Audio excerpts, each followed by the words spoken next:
Telangana assembly సమావేశాలు వాడివేడిగా కొనసాగనున్నాయి. కాసేపట్లో ప్రారంభం కానున్న సమావేశాల్లో దివంగత మాజీ ఎమ్మెల్యేలకు సంతాప తీర్మానాలు ప్రవేశపెట్టనున్నారు. గతంలో ప్రభుత్వం తీసుకొచ్చిన 7 ఆర్డినెన్స్ను తొలి రోజే అసెంబ్లీ ముందుకు తేనున్నారు. జీహెచ్ఎంసీ విస్తరణ, అలాగే సరిహద్దుల నిర్ధారణ, శివార్లోని 27 మున్సిపాలిటీల విలీనం, జీఎస్టీ సవరణ, 3 పిల్లలున్న స్థానిక సంస్థల ఎన్నికల్లో పోటీ చేసే అవకాశం వంటి ఆర్డినెన్స్లు ఇందులో ఉన్నాయి.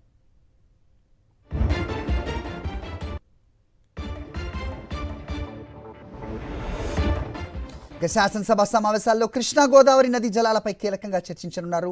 గత బీఆర్ఎస్ ప్రభుత్వం తీసుకున్న నిర్ణయాలను ఎండగట్టేందుకు అధికార కాంగ్రెస్ సిద్ధమైంది. సర్కార్ తీరును తప్పుపడుతూ ఎదురుదాడికి సిద్ధమయ్యాయి బీఆర్ఎస్, బీజేపీ. ప్రధాన ప్రతిపక్ష నేత కేసీఆర్ సైతం అసెంబ్లీ సమావేశాలకు హాజరు కానుండటంతో ఈసారి వింటర్ సెషన్స్ హాట్గా సాగే అవకాశం ఉంది.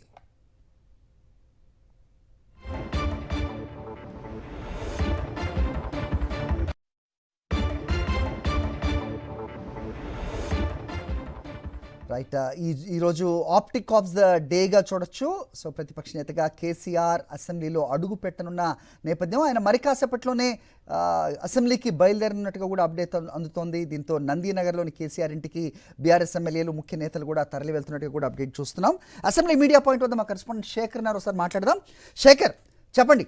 సో ఆర్డినెన్స్లతో సహా చాలా ముఖ్యమైన అంశాలు ఈరోజు సమావేశాల్లో హాట్గా ఉండబోతున్నట్టుగా అప్డేట్ చూస్తున్నాం.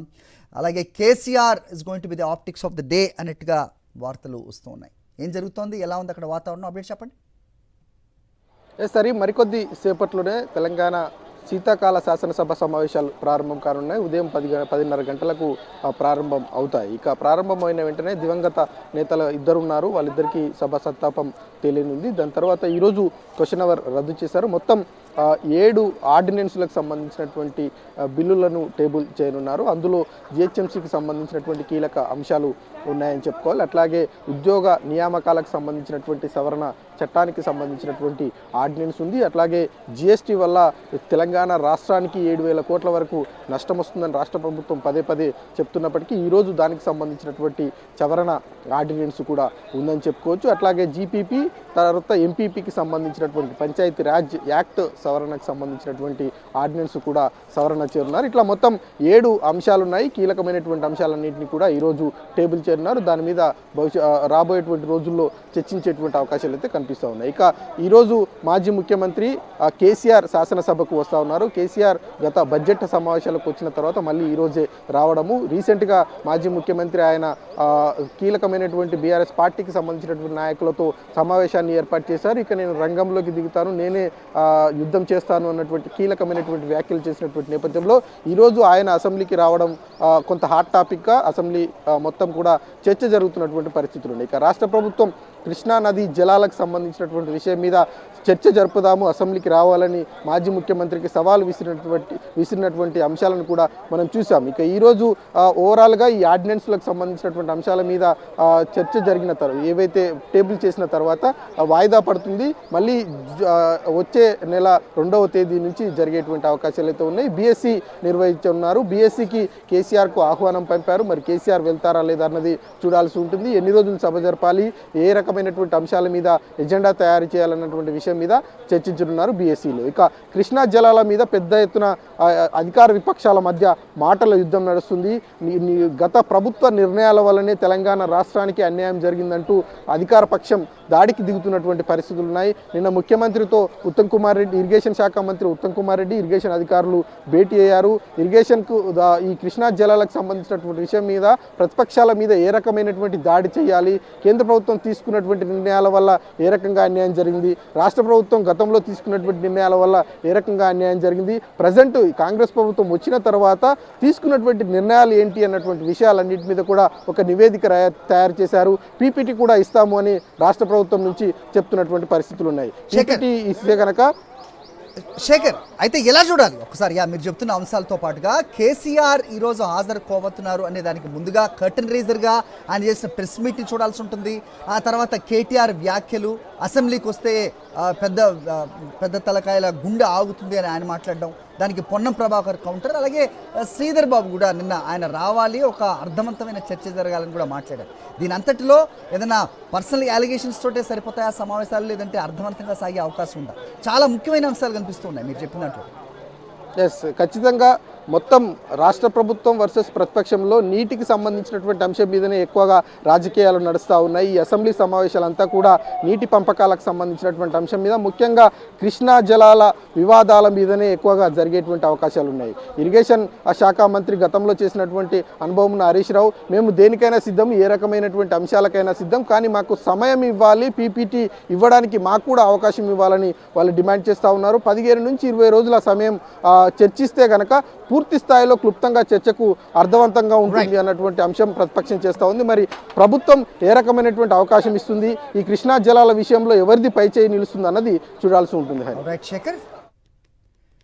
రైట్, మరోవైపు మరి కాసేపట్లో మాజీ సీఎం కేసీఆర్ అసెంబ్లీ బయలుదేరనున్నారు. దీంతో నందినగర్లోని కేసీఆర్ ఇంటికి బీఆర్ఎస్ ఎమ్మెల్యేలు ముఖ్య నేతలు తరలి వెళ్తున్నారు. కేసీఆర్ ఇంటి నుంచి మరింత సమాచారం మా ప్రతినిధి దిలీప్ని అడిగి తెలుసుకునే ప్రయత్నం చేద్దాం. దిలీప్, చెప్పండి, ఎంతసేపట్లో బయలుదేరనున్నారు కేసీఆర్? ఇది ఇవాళకి ఒక హైలైట్ వార్తగా పలువురు చూస్తున్నారు. ఆయన అసెంబ్లీ సమావేశాలకు వస్తారా రారా అనే సందిగ్ధకు తెరతీస్తూ ఆయన అసెంబ్లీ బయలుదేరుతున్న నేపథ్యం. సో ఎలా ఉండబోతోంది చర్చ అనేది మొత్తం టాక్ ఆఫ్ ది టౌన్గా కనిపిస్తోంది. ఏంటి ఇంటి వద్ద పరిస్థితి ఎలా ఉంది, అప్డేట్ చెప్పండి. ఈసారి నేటి నుంచి శీతాకాల అసెంబ్లీ సమావేశాలు ప్రారంభమవుతున్నాయి. ఈ నేపథ్యంలోనే మాజీ ముఖ్యమంత్రి ప్రతిపక్ష నేత కేసీఆర్ ఇవాళటి సభకు హాజరు కావటువంటి నేపథ్యం కనిపిస్తుంది. సో ఇప్పటికే ఇటు నందినగర్ వద్ద కూడా చూసుకోవచ్చు, ఇటు కేటీఆర్తో పాటు అలాగే ఎమ్మెల్యేలు ప్రశాంత్ రెడ్డితో పాటు పల్లా రాజేశ్వర రెడ్డి కూడా నందినగర్ నివాసానికి చేరుకున్నారు. సో మరి కాసేపట్లో నందినగర్ నివాసం నుంచి కేసీఆర్ అసెంబ్లీకి బయలుదేరున్నారు. సో నిన్న సాయంత్రమే అటు ఎర్రవల్లి వ్యవసాయ క్షేత్రం నుంచి నందినగర్ నివాసానికి చేరుకున్నారు. సో రాత్రి ఇక్కడే బస చేశారు. సో ఇవాళ మరి కాసేపట్లో అంటే 10:30 గంటల ప్రాంతంలో ప్రారంభమైనటువంటి అసెంబ్లీ సమావేశాలకు కేసీఆర్ బయలుదేరారు. సో గతంలో అనేకటువంటి ఆరోపణలు చేశారు ఇటు ప్రభుత్వం నుంచి కూడా.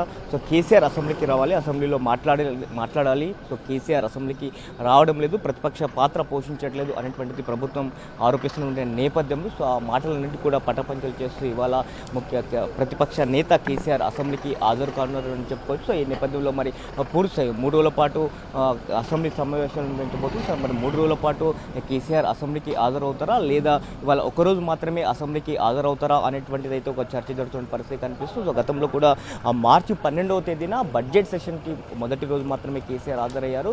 సో ఆ తర్వాత మళ్ళీ వ్యవసాయ క్షేత్రానికి పరిమితం అయ్యారు. కేవలం వ్యవసాయ క్షేత్రానికి పరిమితం అవుతున్నారు కేసీఆర్ అనేటువంటిది ఇటు ప్రధానంగా ఉన్నటువంటి ప్రభుత్వం ఆరోపిస్తున్న నేపథ్యంలో నేడు ఇటు కేసీఆర్ అసెంబ్లీ సమావేశాలకు హాజరు కానున్నారు. సో అయితే అసెంబ్లీ సమావేశాలు కేవలం 3 రోజులు మాత్రమే కాదు, సో మరిన్ని రోజులు నడపాలి అనేటువంటి ఇటు బీఆర్ఎస్ పార్టీ డిమాండ్ చేస్తున్న పరిస్థితి కనిపిస్తుంది. అలాగే పలు అంశాలను కూడా అసెంబ్లీలో చర్చ పెట్టాలని కూడా డిమాండ్ చేస్తున్న పరిస్థితి కనిపిస్తుంది. ముఖ్యంగా ఇటు కృష్ణాతో పాటు గోదావరి నదీ జలాల అంశాలకు సంబంధించి ప్రత్యేకంగా చర్చ జరిగే అవకాశం ఉంది. దీనిపైన ముఖ్యమంత్రి రేవంత్ రెడ్డి కూడా పవర్ పాయింట్ ప్రజెంటేషన్ ఇచ్చే అవకాశం ఉన్న నేపథ్యంలో దానికి బీఆర్ఎస్ కూడా అవకాశం ఇవ్వాలని చెప్తున్న పరిస్థితి కనిపిస్తుంది. కాబట్టి సో మరి కాసేపట్లయితే కేసీఆర్ ఇటు నందినగర్ నివాసం నుంచి అసెంబ్లీకి బయలుదేరే అవకాశం కనిపిస్తుంది. దిలీప్, అయితే జల వివాదాల గురించి, కృష్ణా జలాల గురించి చర్చ గురించి మనం శేఖర్ దగ్గర అప్డేట్ తీసుకున్నాం. అయితే కేసీఆర్ ఇప్పుడు అసెంబ్లీ సమావేశాలకి రానున్న నేపథ్యంలో దీనికి కర్టన్ రైజర్గా ఆయన నిర్వహించిన ప్రెస్ మీట్ చూడాల్సిన అవసరం ఉంటుంది. ఆ తర్వాత నేతల మధ్య మాటల యుద్ధం కూడా మనం చూసాం. సో ఈ నేపథ్యంలో కేసీఆర్ అసెంబ్లీలోకి అడుగు పెడుతున్న నేపథ్యం మనం చూస్తున్నాం. సో ఎలాంటి చర్చ ఉండబోతోంది? పర్సనల్ అలిగేషన్స్ ఉండబోతున్నాయా, లేదంటే ఇష్యూ బేస్డ్గానే చర్చ కొనసాగబోతోందా అనే ప్రస్తుతం చర్చగా చూస్తున్నాం. ఒక రకమైన ఆప్టిక్గా అయితే చెప్పొచ్చు. ఎలాంటి వాతావరణం కనిపిస్తుంది బీఆర్ఎస్ శ్రేణుల్లో? క్లుప్తంగా చెప్పండి.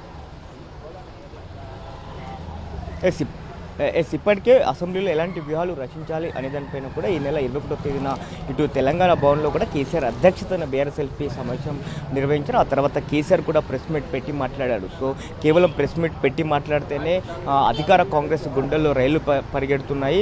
సో అలాంటిది కేసీఆర్ అసెంబ్లీకి వస్తే ఖచ్చితంగా సీఎం రేవంత్ రెడ్డి గుండె ఆగిపోతుంది అంటూ కూడా ఇటు కేటీఆర్ వ్యాఖ్యానించిన పరిస్థితి మనం చూస్తున్నాము. సో కేసీఆర్తో కాదు మేము చర్చించే కేటీఆర్ హరీష్ రావుతో కాదు మేము చర్చించేది, హరీష్ రావు సభకు రావాలి, హరీష్ రావుతోనే మేము చర్చిస్తామంటూ కూడా గత సభలో ఇటు రేవంత్ రెడ్డితో పాటు పార్టీకి సంబంధించిన నేతలందరూ కూడా చెప్పిన పరిస్థితి నేపథ్యంలో ఇవాళ కేసీఆర్ అసెంబ్లీకి హాజరవబోతున్నారు. సో మరి కాసేపటి చూడొచ్చు. సో కేసీఆర్ కిందికి వస్తున్నటువంటి దృశ్యాలను కూడా మనం చూడొచ్చు. మరి కాసేపట్లోనే కేసీఆర్ అసెంబ్లీకి బయలుదేరుతున్నారు. సో దీనికి సంబంధించినటువంటి ఏర్పాట్లన్నీ కూడా చూస్తారు. ముఖ్యంగా ఇష్యూ బేస్డ్ డిస్కషనే అసెంబ్లీలో చర్చ జరిగే అవకాశం ఉంది. ముఖ్యంగా నీటి వాటాలకు సంబంధించి అసెంబ్లీలో చర్చ జరిగే ఉంది. గత 10 సంవత్సరాల కాలంలో ఇటు బీఆర్ఎస్ పార్టీ సో తెలంగాణకు ఇటు కృష్ణాతో పాటు గోదావరి జలాలకు సంబంధించి